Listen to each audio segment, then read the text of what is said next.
Hari ini adalah tanggal 1 Mei, di mana Hari Buruh diperingati secara internasional sebagai May Day atau Labor Day. Tampaknya di Indonesia Hari Buruh tahun 2025 ini cukup memprihatinkan karena ada beberapa kondisi yang kalau kita lihat dunia lapangan kerja di Indonesia itu kurang bagus ya. Aku mau highlight beberapa tren negatif. Yang pertama, tren PHK besar-besaran. Dilaporkan di 2025 ini 9 perusahaan tutup pabrik. Satu di antaranya adalah pabrik tekstil terbesar di Indonesia, Sritex, yang akhirnya kolaps dan mem-PHK puluhan ribu pekerja.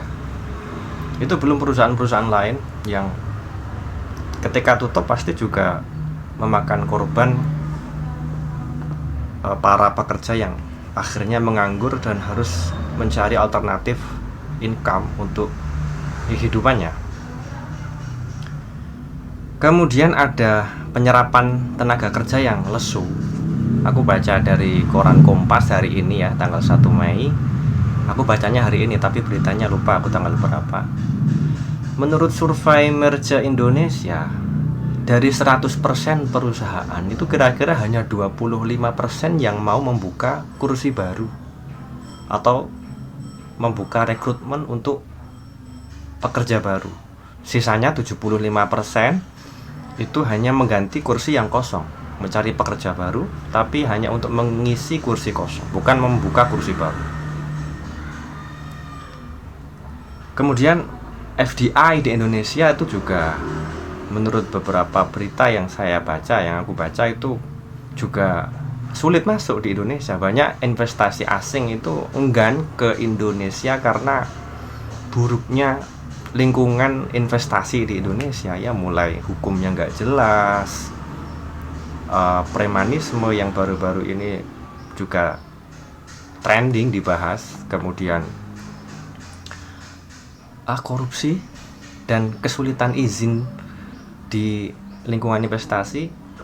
Bahkan akhirnya berita-beritanya negatif melulu ya. Terakhir itu LG angkat kaki dari investasi di Indonesia karena lingkungan investasi tidak bagus menurut LG sendiri.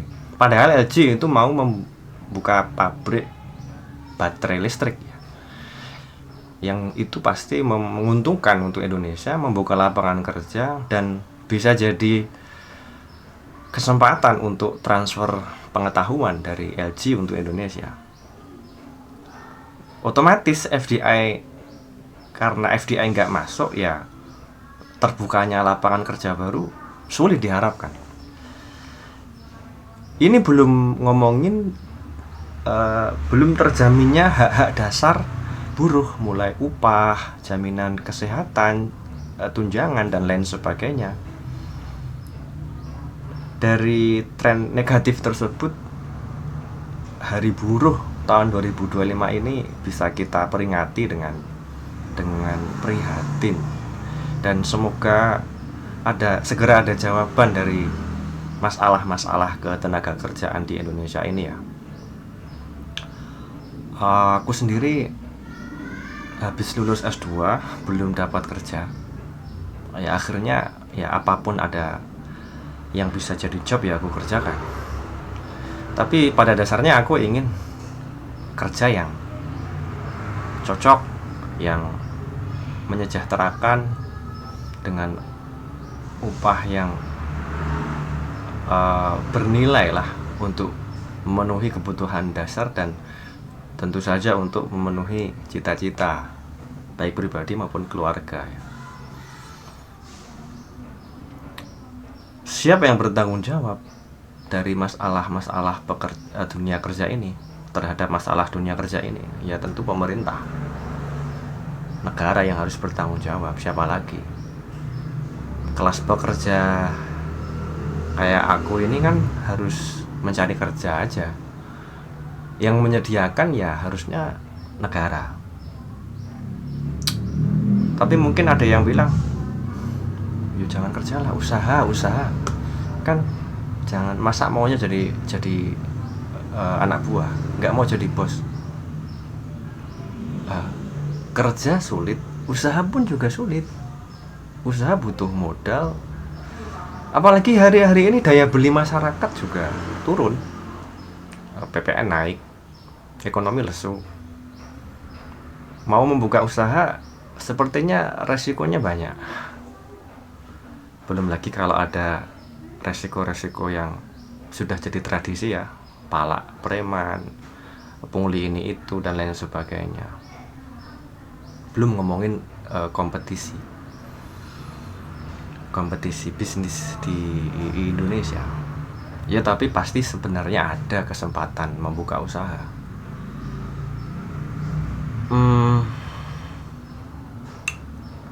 Kalau baca berita politik, sebagai kelas pekerja selalu geleng-geleng kepala. Mulai dari politik Indonesia yang dikuasai oligarki, yang menguntungkan pengusaha, kurang atau abai dengan hak-hak kelas pekerja, kelas menengah, bikin geleng-geleng kepala. Apalagi lihat kelakuan politisi di Indonesia yang ribut, yang kalau korupsi parah korupsinya parah.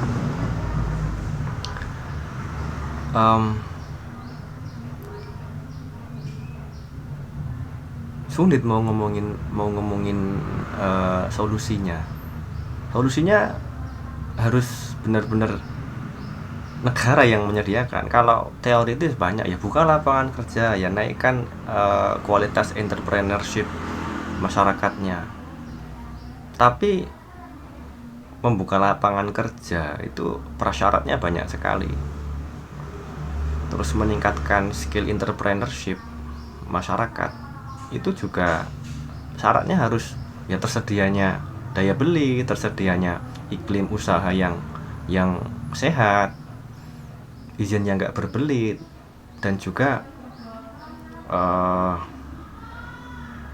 sisi-sisi ekonomi makro yang bisa menunjang usaha seseorang ya. Tapi kembali lagi ke masalah buruh ya. Sebagai orang yang juga belajar tentang dunia pekerja, tahun 2025 ini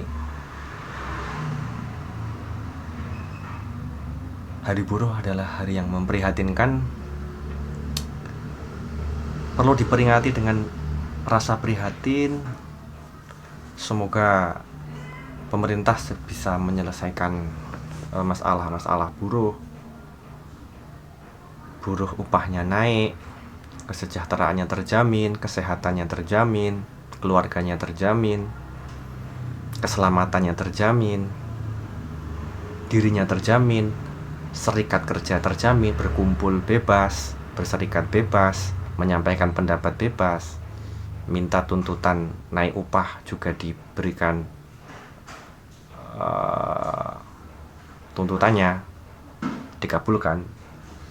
Ya itulah harapan-harapan aku di Hari Buruh ini. BTW aku memang santri ya, alumni pesantren. Itu juga banyak buruhnya, jadi buruh. Orang tuanya banyak yang jadi buruh, wali santri. Santri yang lulus dari pesantren tidak semua jadi kiai, tidak semua jadi ustadz, tidak semua jadi guru agama. Ya banyak yang jadi buruh. Ya ada banyak yang jadi pengusaha, jualan. Tapi skala kecil banyaknya. Tapi kebanyakan yang jadi buruh banyak. Dan bahkan ketika santri itu udah jadi buruh, malu disebut santri ya, menutupi identitas kesantriannya. Sebenarnya banyak santri di dunia kerja, tapi mereka biasanya menutupi identitas kesantriannya karena malu sebagai santri atau ingin melindungi nama baik santri, biasanya gitu. Walaupun sebenarnya nggak usah malu, santri jadi buruh ya tetap santri, jadi PNS, jadi tentara, jadi polisi, jadi apapun ya tetap santri. Ngomong apa sih? Tapi terima kasih buat yang mau nyimak konten ini.